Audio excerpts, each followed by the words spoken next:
ரஜினியின் பொன் விழா 50வது ஆண்டு.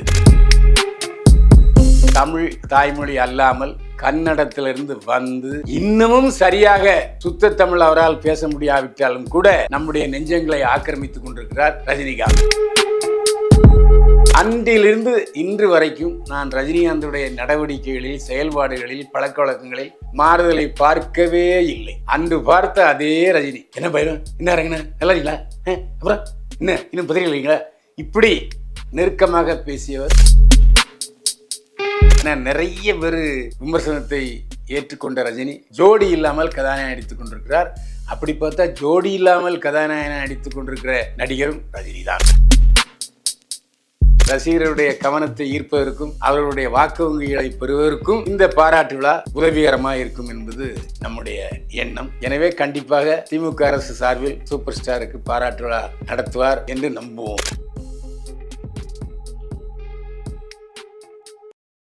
என்னை வாழ வைத்துக் கொண்டிருக்கும் யூடியூப் சேனல் நேயர்களுக்கு நன்றியும் வணக்கம். ரஜினியின் பொன் விழா 50வது ஆண்டு. பல கதாநாயகர்கள் வந்தார்கள், வசூலில் வெற்றி பெற்றார்கள், பல வெற்றி படங்களில் நடித்தார்கள். ஆனால் அவருடைய அந்த தொழில் முனைப்பு கிட்டத்தட்ட 20 வருஷம் இருக்கும். 20 வருஷத்துக்கு மேலே யாரும் தாங்கிறது இல்லை.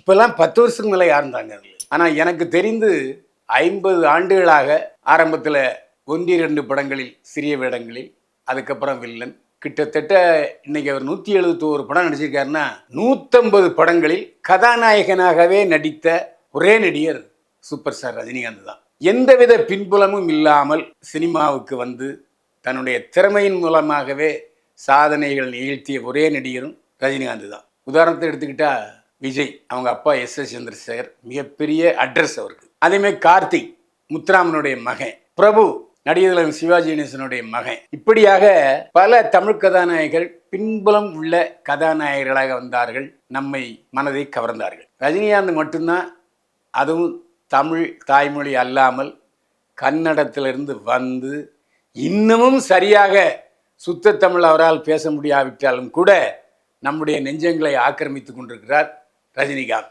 கண்டக்டராக வாழ்க்கையை தொடங்கியவர். தமிழ்நாட்டு மக்களாகவே நீங்கள் முதல்வர் பதவிக்கு லாயக்கானவர் என்று சொல்லியும் அவர் அந்த பதவிக்கு போட்டி போடாமல், அரசியலுக்கு வராமல் இன்றைக்கும் முதல் மனிதராக, சிறந்த மனிதராக வாழ்ந்து கொண்டிருக்கிறார். அதான் அவருடைய மிகப்பெரிய ஒரு கொடுப்பனை.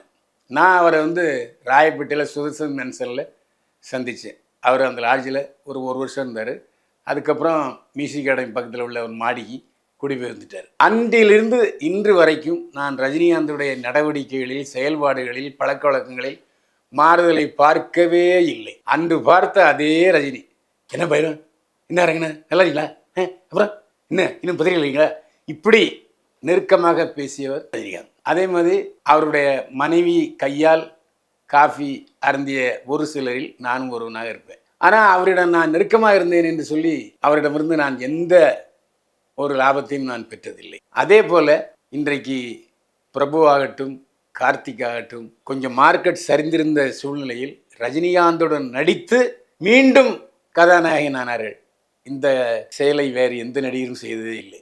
தனக்கு போட்டியாக வந்து விடுவானோ, நம்மளை ஓவர்டேக் பண்ணி விடுவானோ என்ற நினைப்பிலேயே மூழ்கி விடுவார்கள். ஆனால் ரஜினி அப்படி இல்லை. அந்த அளவுக்கு மற்றவர்களை நடிக்க வைத்து சந்தோஷப்படுபவர் ரஜினிகாந்த் மட்டும்தான் எனக்கு தெரிந்து.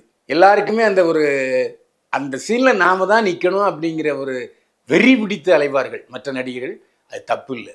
ஆனால் ரஜினியை பொறுத்த வரைக்கும் எதிரியையும் நடிக்க வைத்து பார்த்து தன்னுடைய படத்திலே இணைத்து கொண்டவர் ரஜினிகாந்த். அதே மாதிரி வாழ்க்கையில் மிகப்பெரிய மாற்றங்களை சந்தித்தவர் ரஜினிகாந்த். காதலித்த லதாவையே திருமணம் செய்து கொண்டவர்.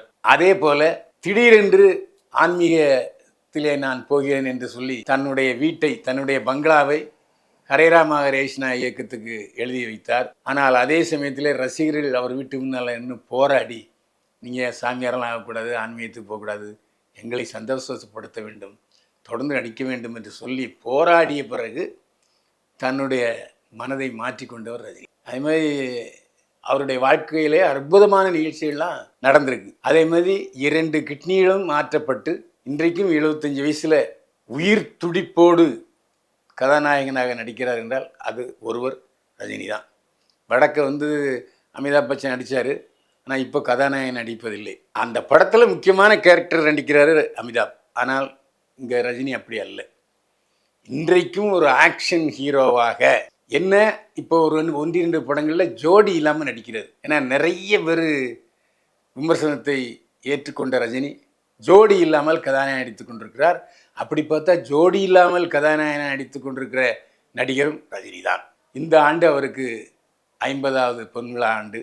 இந்த பொன்விழா ஆண்டை திமுக அரசோ அல்லது திமுக கட்சியோ அவருக்கு பாராட்டு விழா நடத்த வேண்டும் என்பது நம்முடைய கோரிக்கை. ஏனென்றால் இப்போது அரசு பீடத்திலே மாநில அரசு முதல்வராக பணியாற்றி கொண்டிருப்பவர் மாண்புமிகு முதல்வர் ஸ்டாலின். திமுக கட்சியின் தலைவரும் மாண்புமிகு மு.க. ஸ்டாலின் தான். அவர் நினைத்து தன்னுடைய அப்பாவுக்கு கலைஞருக்கு அவர் செய்த உதவியை மனதில் வைத்து ரஜினிகாந்துக்கு பாராட்டு விழா நடத்த வேண்டும். அரசின் சார்பில் நடத்தினால் கூட அரசு பணத்தில் நடத்துறாங்க என்று சொல்லி சிலர் ஏகடியம் பேசுவார்கள். அதை தவிர்த்து திமுக சார்பிலேயே ரஜினிகாந்துக்கு மாண்புமிகு திமுக தலைவரும் முதல்வருமான மு.க. ஸ்டாலின் ரஜினிகாந்துக்கு பாராட்டு விழா நடத்த வேண்டும். இது நம்முடைய கோரிக்கை. இதில் ஒரு தனிப்பட்ட லாபமும் ஒன்று இருக்கிறது. என்றால் இப்போது அவர் முதல்வராக இருக்கிறார். இன்னும் 2026 ஏப்ரலுக்குள்ள சட்டசபை தேர்தல் மீண்டும் வருகிறது. அந்த சமயத்தில் ரஜினிகாந்துடைய ரசிகர்களுடைய கவனத்தை ஈர்ப்பதற்கும் அவர்களுடைய வாக்கு வங்கிகளை பெறுவதற்கும் இந்த பாராட்டு விழா உதவிகரமாக இருக்கும் என்பது நம்முடைய எண்ணம். எனவே கண்டிப்பாக திமுக அரசு சார்பில் சூப்பர் ஸ்டாருக்கு பாராட்டு விழா நடத்துவார் என்று நம்புவோம். சரி, இதுக்கு முன்னால் ஏதாவது இப்படி உதாரணம் இருக்கிறது என்று சொன்னால், மாண்புமிகு முதல்வர் புரட்சியாளர் எம்ஜிஆர் அவர்கள் முதல்வராக இருக்கும் பொழுது தன்னுடைய அதிமுக சார்பிலே பாரதி ராஜா எழுதி இயக்கிய அலைகள் ஓய்வில்லை படத்துக்கு பாராட்டு விழா நடத்தினார். அதுக்கப்புறம் நடிகர் திலகத்துக்கு சிவாஜி கணேசனுக்கு பாராட்டு விழா நடத்தினார் முதல்வர் ஜெயலலிதா அவர்கள். அதனால எம்ஜிஆரும் ஜெயலலிதாவும் ஏற்கனவே இதற்கு உதாரணமாக திகழ்கிறார்கள். எனவே திமுக சார்பில் ரஜினிகாந்துக்கு பாராட்டு விழா நடத்துவதை யாரும் எதிர்க்க மாட்டார்கள். நேற்றும் 50வது ஆண்டு பொன்விழாவை ஒட்டி மாண்புமிகு எதிர்க்கட்சித் தலைவர் அதிமுக பொதுச் செயலாளர் எடப்பாடி பழனிசாமி ரஜினிகாந்துக்கு வாழ்த்து தெரிவித்திருக்கிறார். எனவே திமுக சூப்பர் ஸ்டார் ரஜினிகாந்துக்கு 50வது ஆண்டு பொன்விழாவை ஒட்டி பாராட்டு விழா நடத்துவது சாலச் சிறந்தது. மீண்டும் சந்திப்போம். வாழ்க வளமுடன்.